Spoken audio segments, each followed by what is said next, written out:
Hello students, welcome to our channel civil staff Himachal. आज हम next session में मिले हैं जिसमें कि हमने डिस्कस करने हैं important questions on the topic blood relation. ठीक है, एमसीक्यूज आज हम डिस्कस करेंगे जो आपके आने वाले हिमाचल के सेक्रेटरीट क्लेरिकल एग्जाम में आपको आ सकते हैं, या फिर इस तरह का क्वेश्चन एग्जैक्टली ये क्वेश्चन अगर आपको ना भी मिले तो इस तरह का क्वेश्चन आपको आपके पेपर में मिल सकता है। तो चलिए स्टार्ट करते हैं आज का सेशन। और उससे पहले आपके सामने हमारा पूरा शेड्यूल है जो आप हमारे चैनल जिसका नाम है सिविल स्टाफ हिमाचल पे अटेंड कर सकते हैं। इन सारे सेशंस को सुबह 10:15 बजे जो क्लासेस अवेलेबल है, देन 2:15, 6:15, 8 o'clock, 9 o'clock, ये सारा शेड्यूल आप चेकआउट कर सकते हैं। तो देखिए, ब्लड रिलेशन के क्वेश्चंस आपको जो आते हैं, जैसे कि ये देखिए आपके सामने ये ब्लड रिलेशन भी है और पजल भी है। ब्लड रिलेशन की पजल है, तो इसको करने के लिए पहले मैं आपको थोड़ा सा एक आइडिया देना चाहूंगी कि हम इन क्वेश्चंस को करने के लिए किन रूल्स को फॉलो करेंगे। बिकॉज कुछ स्टूडेंट्स कुछ अलग सिंबल्स यूज करते हैं, तो इसकी बजाय कि मैं यहाँ पे कुछ सिंबल्स बनाऊं और आप उन सिंबल से फैमिलियर ही नहीं है, तो बेटर है कि मैं पहले आपको एक बेस बता देती हूँ कि हम किन सिंबल्स को फॉलो कर रहे हैं, सो दैट आगे के लेक्चर को समझने में आपको कोई प्रॉब्लम ना आए। ओके, तो देखिए, हाँ जी, तो हमने जो रूल्स आज फॉलो करने हैं उसका पहला रूल है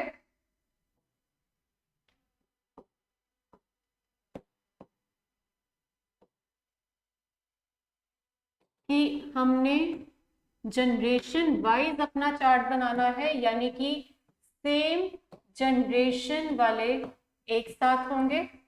ठीक है, नेक्स्ट जनरेशन वालों को हम आगे लिखेंगे। ठीक है, और वो आपस में सब एक साथ होंगे।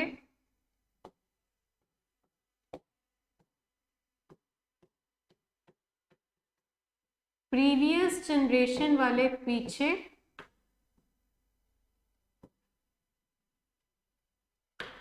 और वो सब आपस में एक साथ होंगे।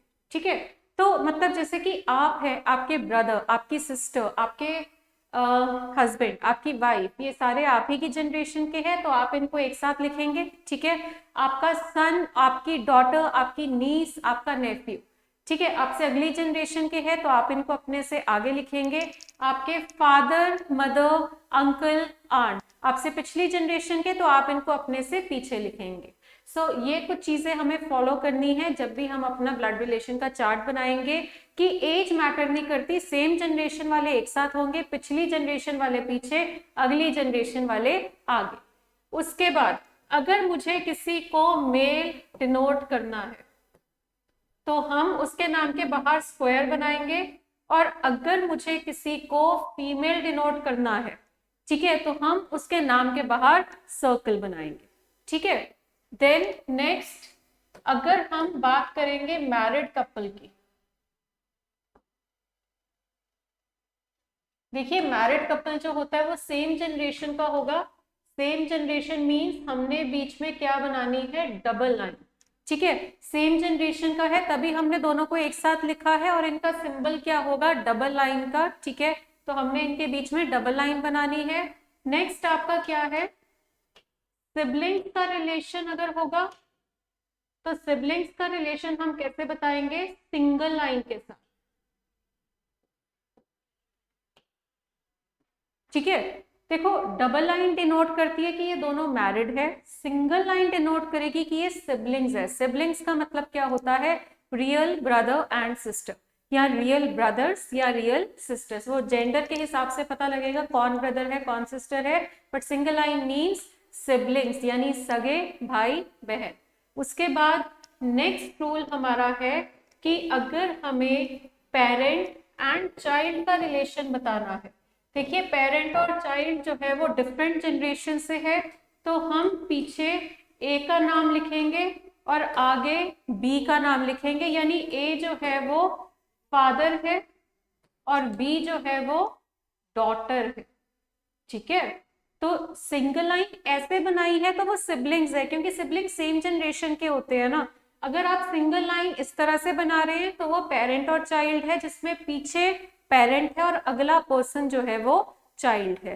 तो ये आपके कुछ रूल्स है, कुछ सिंबल्स है जिनको हम फॉलो करते हुए आगे वाले क्वेश्चंस हम सॉल्व करेंगे। तो चलिए फर्स्ट क्वेश्चन, उसने बोला all the 6 members of a family, उसने 6 नाम बताए हैं, आर ट्रैवलिंग टुगेदर। सबसे पहले उसने बोला B is the son of C, कि बी जो है वो सन है किसका, सी का, तो हमने बना दिया। उसके बाद उसने बोला but C is not the mother of B, C mother नहीं है। तो अगर सी मदर नहीं है, देखो सी पेरेंट तो है, ये तो हमें क्लियर हो रहा है, ठीक है, बट सी जो है वो मदर नहीं है, तो सी क्या होगा, फादर होगा, राइट, ठीक है।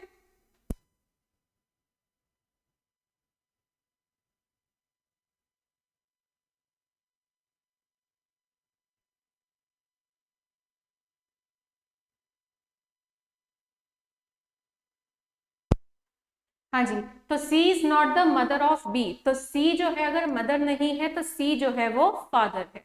उसके बाद उसने बोला कि A and C are a married couple, A और C जो है वो मैरिड कपल है, तो इसका मतलब क्या है कि A हम इस तरह से बनाएंगे और ये मेल है तो ये फीमेल है। उसके बाद उसने बोला कि E is the brother of C, E जो है वो ब्रदर है, किसका ब्रदर है, C का ब्रदर है, ठीक है।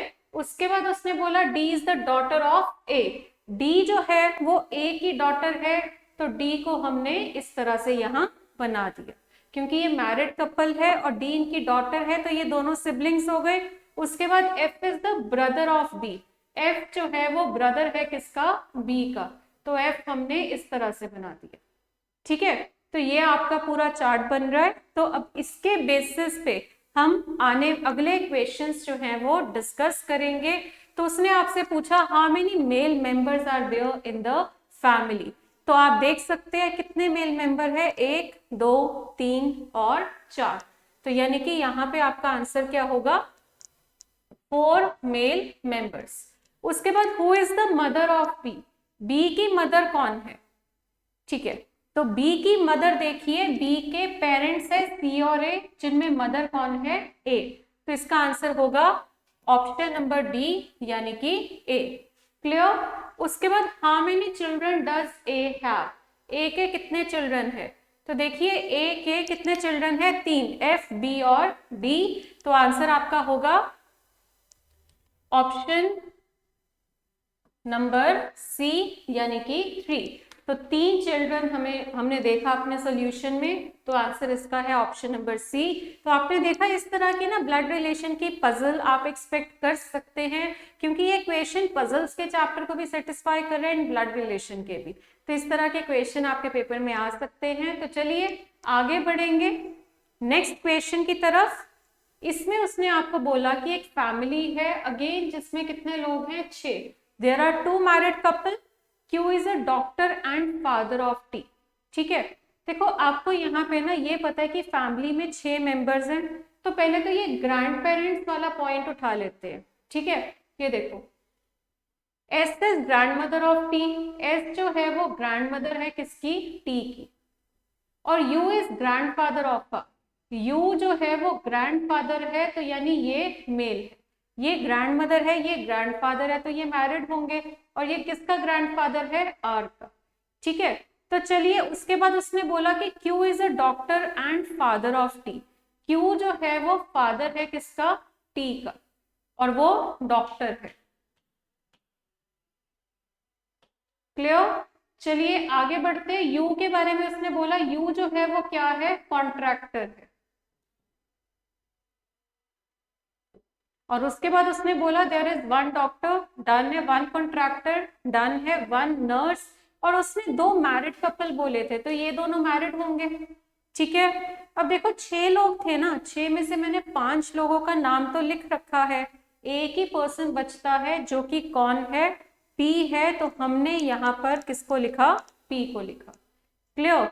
तो आपने देखा कि हमने किस तरह से स्टार्ट किया, मेरा फोकस पहले इस चीज पे गया कि कौन, मतलब ग्रैंड पेरेंट्स दिए हुए हैं, तो मेरा यहाँ ध्यान गया ग्रैंडफादर और इधर से ग्रैंड मदर, जिससे कि हमने इस तरह से एस और यू को हमने मैरिड कपल शो कर दिया और टी और आर जो है नेक्स्ट टू नेक्स्ट जनरेशन में आ गए। फिर फादर वाले पॉइंट से हमें पता लगा कि अगर एक मैरिड कपल ये है तो इसकी भी तो वाइफ होगी, क्योंकि उसने बोला था 2 मैरिड कपल है, जिससे एक ही नाम बचता है पी का, वो हमने यहाँ पे लिख दिया। ठीक है, उसके बाद S is grandmother of T and is a housewife. S के बारे में उसने बोला कि वो क्या है, हाउसवाइफ। ठीक है, फिर उसने बोला 1 डॉक्टर 1 कॉन्ट्रैक्टर, ठीक है, 1 नर्स। नर्स कौन है, अब देखो 3 नाम बच रहे हैं, ठीक है, and 2 students in the family. तो ऑब्वियस ही बात है स्टूडेंट्स तो यही दोनों होंगे, तो अगर ये दोनों स्टूडेंट्स है, राइट, तो नर्स जो है वो ये है। क्लियर? ठीक है, बट अब इसमें टी और आर का जेंडर क्या है वो आपको नहीं पता लग पाएगा। तो फर्स्ट उसने बोला कि which of the following are 2 married couples. 2 married couple पूछ रहा है कौन से हैं, तो देखिए एक तो एस और यू का है और दूसरा क्यू और पी का है। तो एस यू और क्यू पी आपको मिला ऑप्शन नंबर बी में। उसके बाद उसने बोला definitely a group of male member. Male member कौन है, देखो क्यू और यू तो डेफिनेटली मेल है, टी और आर का अभी हमें जेंडर नहीं पता। तो आप ये देखिए क्यू और यू तो मुझे मिल नहीं रहा है ऑप्शन। उसने बोला कि definitely a group of male member, तो आंसर इसका होगा ऑप्शन नंबर ए। क्लियर? तो ये नेक्स्ट पजल थी, आपने देखा यहाँ पे भी आपका पजल एंड ब्लड रिलेशन दोनों के दोनों आपके जस्टिफाई हो रहे हैं। अगेन नेक्स्ट इंपॉर्टेंट क्वेश्चन ये आपका एग्जाम का। तो आगे बढ़ते हैं अगले क्वेश्चन की तरफ। हाँ जी, ओके, उसने आपको बोला कि m is the father of n। m जो है वो फादर है, तो हमने इस तरह से m को फादर बनाया किसका, n का, राइट? क्लियर? उसके बाद n is the only son of o। n सन है और किसका सन है, o का सन है। और ओनली सन, ओनली मतलब और कोई सिबलिंग हुआ तो वो सन नहीं हो सकता, तो o हमने ऐसे बना दिया। फिर o is the daughter of p, तो हमने p को ऊपर इस तरह से बना दिया। फिर o is the mother of q। o जो है वो मदर है किसकी, q की। तो o अगर q की मदर है तो q को हम इस तरह से यहां बनाएंगे। और फिर उसने बोला q is the sister of r। q जो है वो सिस्टर है किसकी, r की। क्लियर? तो अब ये आपका बना, और क्योंकि आपको याद होगा उसने इसको ओनली सन बोला था, तो वैसे आर का जेंडर हमें पता नहीं लग रहा, पर ये ओनली वर्ड की वजह से हमें पता लग रहा है कि अगर एन जो है वो ओनली सन है तो आर जो है वो क्या है, डेफिनेटली डॉटर है। तो चलिए फर्स्ट क्वेश्चन इसका आपको कह रहा है कि if P is married to Z, अगर P जो है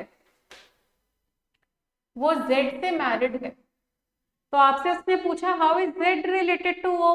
देखिए ये दोनों पेरेंट्स है, ये तो क्लियर हो रहा है, but Z related to O उसने पूछा, तो Z जो है वो O का क्या लगता है, देखो पेरेंट है, बट फादर है कि मदर है वो क्लियर नहीं है, यानी आंसर इसका सी ऑप्शन होगा कि डी ऑप्शन होगा वो नहीं पता लग रहा, जिस वजह से आंसर इसका होगा E option, can not be determined. तो तभी आप ध्यान रखना, अगर आपको जेंडर नहीं पता ना तो आंसर में आपका या तो ईदर और आता है, मतलब ईदर मेल वाला आंसर या फीमेल वाला आंसर, और अगर वो भी ऑप्शन में नहीं दिया हुआ तो can not be determined. Clear? Okay, next, how is R related to M.